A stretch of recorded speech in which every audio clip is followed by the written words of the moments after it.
Okay, another quick example before we get to strong induction. So consider n cubed versus 2 to the n. And I claim that n cubed is less equal to 2 to the n for all n greater equal to 10.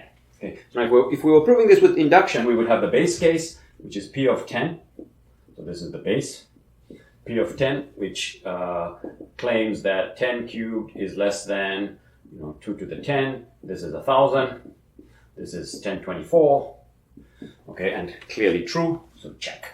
Okay, now, in the induction step, we assume, P of n. So we assume P of n, so this is P of n. We assume P of n, which is n cubed less than 2 to the n. And it turns out that now we want to prove P of n plus 1, which is that n plus 1 cubed should be less than 2 to the n plus 1. In this case, it turns out to be much easier to prove n plus 2 cubed is less equal to 2 to the n plus 2.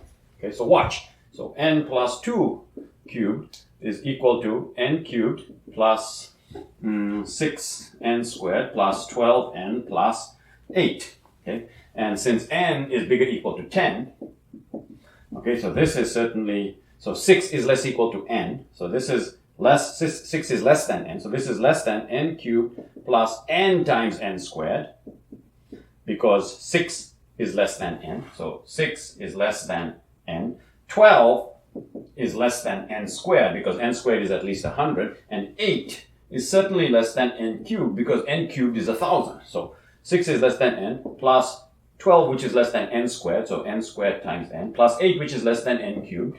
Okay, so this is equal to 4n cubed. And if we've assumed that n cubed is less than 2 to the n, this means that this is less than 4 times 2 to the n times 4, which is equal to 2 to the n plus 2. And that's exactly the claim P of n plus 2. So what we've proved here, okay, is that we've proved P of n implies P of n plus 2. Okay, but that's not what induction says. Okay, but it's not so bad, because let me show you the implications that we proved. We have P of 10, P of 11, P of 12, P of 13, and so on. Okay, let's put a few more. P of 14, P of 15, and okay. And what we've proved is that P of 10, let's put in P of 16, and P of 17, and so on. Okay, so P of 10 we proved implies P of 12. Okay, and implies n plus 2. P of 12 implies P of 14. P of 14 implies P of 16, and so on. Okay, that's what we've proved. And then the base case, P of 10 is true, allows us to has established that this is true. So, it's not the cascade that we wanted, but we do have an infinite cascade. We've therefore established P of 12. Okay, and we've therefore established P of 14. And therefore we've established P of 16. And the cascade goes on, but you observe that the cascade is skipping over the odd numbers. So you can think of this, P of n implies P of n plus 2, as a leaping implication. So this is a leaping implication. But still, there are infinitely many of them, and the base case does indeed set up a cascade, set up a chain reaction of implications where we can conclude that P is true for all even numbers. Okay. Well, what about the odds? Well, it turns out that in here is embedded all the implications for the odd numbers as well. So it is the case that P of 11 implies P of 13, which implies P of 15, which implies P of 17, and so on. Okay. So those implication links have been proved. It's just that they're of no use to us because we haven't established P of 11. But if we do establish P of 11, okay, then we get P of 13, we get P of 15, we get P of 17, and so on. Wonderful. So, instead of one infinite chain, we have two separate infinite chains. Okay?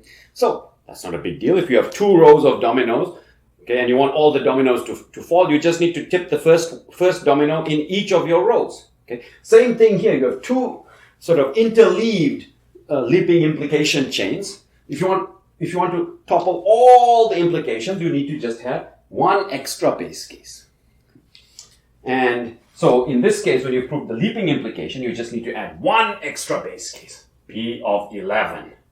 Okay, and what is that claiming? That 11 cubed is less than 2 to the 11 And I leave it to you to verify that indeed, P of 11 is true. And so this sets up the base cases that we need for both independent infinite chains of leaping implications to have a cascade, a chain reaction of true implications. And so one chain reaction establishes for the evens, the other for the odds.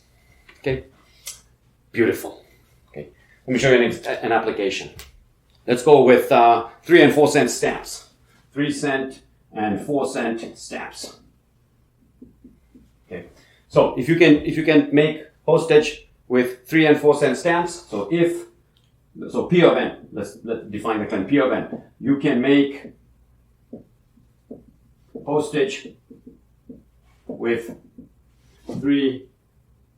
postage of n, so postage of n with 3 cent and 4 cent stamps. Okay. Well, if you can make postage of n with 3 cent and 4 cent stamp, then there's an immediate leaping implication that says you can make n plus 3. Because, why? Because you just add a 3 cent stamp to n. So P of n implies P of n plus 1.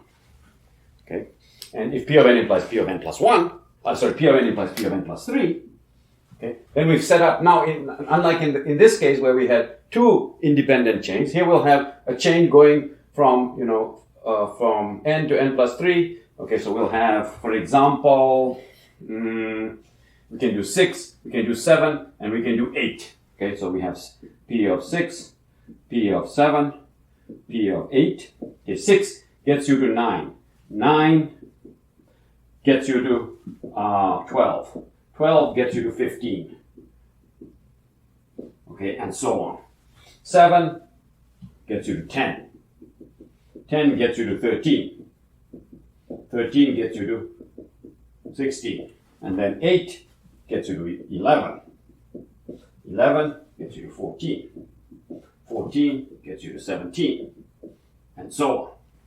Okay, so now we have 3 independent chains. And so the only difference between this case and the previous case is, we have 3 base cases. And indeed, you can do 6, 7, and 8, 3, 3, 3, 4, 4, 4.